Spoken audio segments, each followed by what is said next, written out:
मैदान का हारा इंसान फिर से जीत सकता है, लेकिन मन का हारा इंसान नहीं जीत सकता। इसीलिए तो कहा गया है, मन के हारे हार है और मन के जीते जीत। इसलिए मन को कभी भी नहीं हारने दीजिए। नमस्कार प्रिय दर्शकों, मैं हूं पंडित उज्जवल प्रकाश झा। हमारे YouTube चैनल पंचानन ज्योतिष पर आप सभी दर्शकों का बहुत बहुत स्वागत, बहुत बहुत अभिनंदन।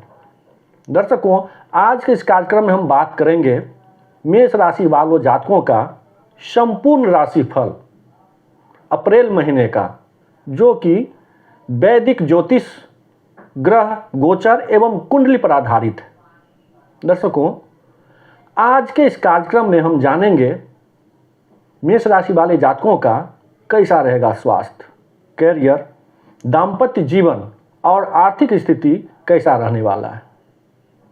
दर्शकों, मेष राशि वाले जातकों के लिए अप्रैल का महीना परिश्रम, संघर्ष और निर्णय का रहने वाला है। इस कार्यक्रम में हम बात करेंगे कौन सा ग्रह इनको बनते बनते काम बिगाड़ सकते हैं और कौन सा ऐसा उपाय करेंगे जिससे इनका भाग्य चमक सकता है। दर्शकों, सबसे पहले बात करते हैं ग्रह गोचर की। देखते हैं कि मेष राशि वालों का अप्रैल महीने में ग्रह गोचर कैसा रहने वाला है। एक नज़र डालते हैं दर्शकों, गुरु इनके पराक्रम भाव में बैठे हुए, वहीं केतु ज्ञान भाव और संतान भाव में बैठे हुए हैं। दर्शकों, वहीं बात करते हैं तो लाभ भाव में राहु, बुध और मंगल की युति बनी हुई है और द्वादश भाव में शनि, शुक्र और सूर्य, ये तीनों ग्रह युति बनाए हुए हैं। इन्हीं ग्रह गोचर के आधार पर दर्शकों, मैंने आज का मासिक राशिफल मेष राशि वालों के लिए तैयार किया है। सबसे पहले बात करते हैं कि मेष राशि वाले जातकों का स्वभाव कैसा होता है। दर्शकों, मेष राशि वाले जातक का स्वामी मंगल होते हैं। मंगल देव ग्रहों में सेनापति कहा गए हैं।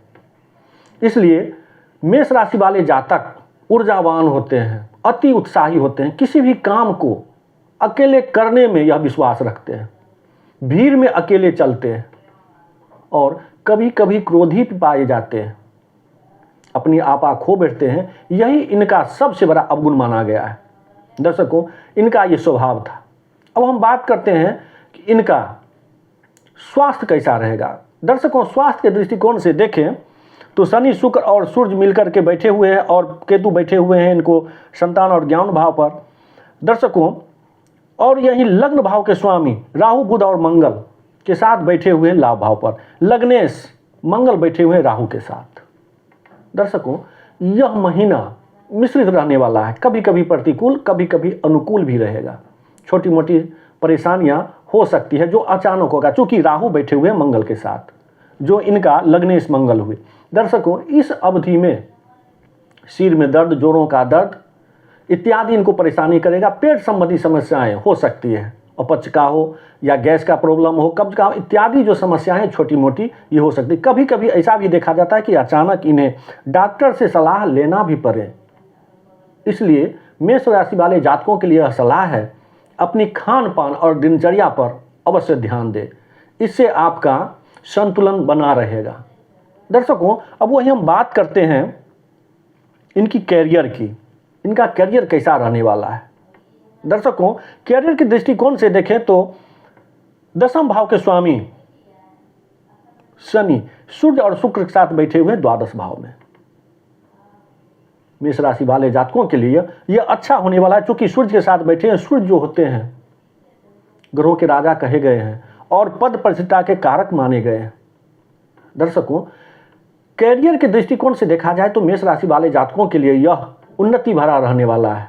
नए कार्य क्षेत्र की तलाश जो भी कोई दर्शक या कोई जो जातक कर रहे होंगे, उनको नया नौकरी मिलने की अथवा नए व्यवसाय बिजनेस करने की जो सोच रहे होंगे, उन्हें अप्रैल महीने में यह अवश्य उनको सफलता मिलेगी।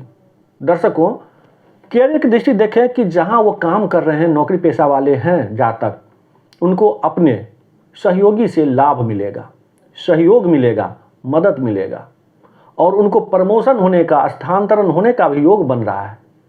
दर्शकों, वहीं अगर व्यापार में है, अनेक तरह से उनको आय का स्रोत, लाभ का स्रोत मिलेगा। दर्शकों, अब वही बात करते हैं दाम्पत्य जीवन।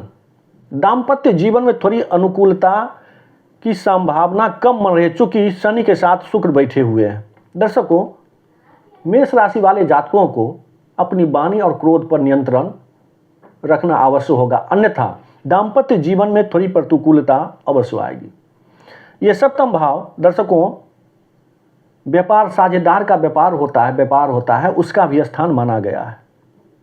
जीवन साथी का तो है ही स्थान, और यदि आप व्यापार में साझेदारी का अगर कोई करना चाह रहे हैं बिजनेस, तो वहाँ सावधानी अवश्य बरतिएगा, अन्यथा आपको हानि उठाना पड़ सकता है। चूंकि सप्तम में शुक्र शनि के साथ बैठे हुए द्वादश भाव में, वहाँ आपको व्यय भाव में बैठे हुए हैं। दर्शकों, वही हम बात अब करते हैं आर्थिक स्थिति की। इनका आर्थिक ऐसी कैसा रहने वाला है। मेष राशि वाले जातकों के लिए आर्थिक स्थिति रूप से देखें तो ये बुध, मंगल और राहु बैठे हैं। राहु क्या होते हैं? भ्रम के कारक तो होते हैं कि ये अचानक लाभ भी देने का काम करते हैं।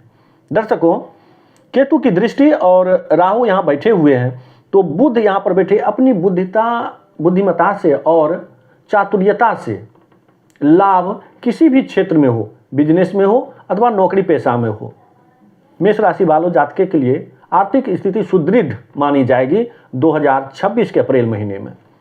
दर्शकों, अचानक राहु तो आपको लाभ दिलवाएंगे और मंगल यह भी आपको मदद करेंगे आपको। दर्शकों, केतु बैठे हुए हैं पंचम भाव में, ज्ञान संतान की तरफ से इन्हें कोई अच्छी खबर मिलने की संभावना है, और ज्ञान के भाव में भी ये बैठे हुए हैं, इसलिए मोक्ष के कारक होते हैं, ज्ञान के दाता होते हैं केतु भी। दर्शकों, वही अब हम बात करते हैं गुरु बैठे हुए पराक्रम भाव में। पराक्रम भाव में यदि गुरु बैठ जाए तो ये अति श्रेष्ठ माना जाता है।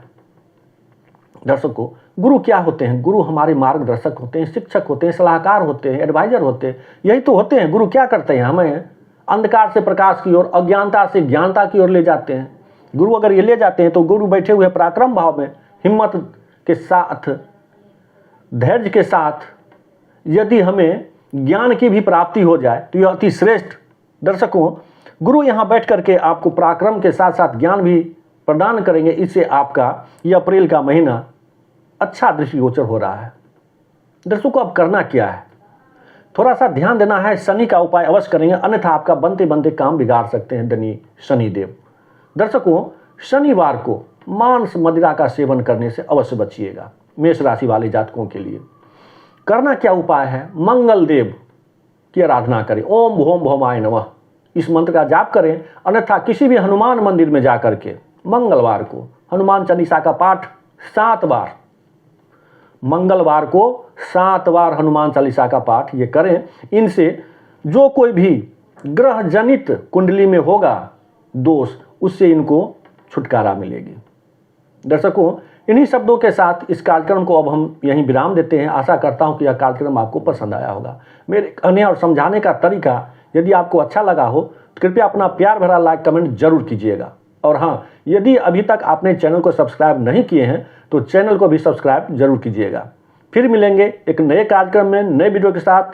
तब तक के लिए आज्ञा दीजिए। जय जय सिया राम।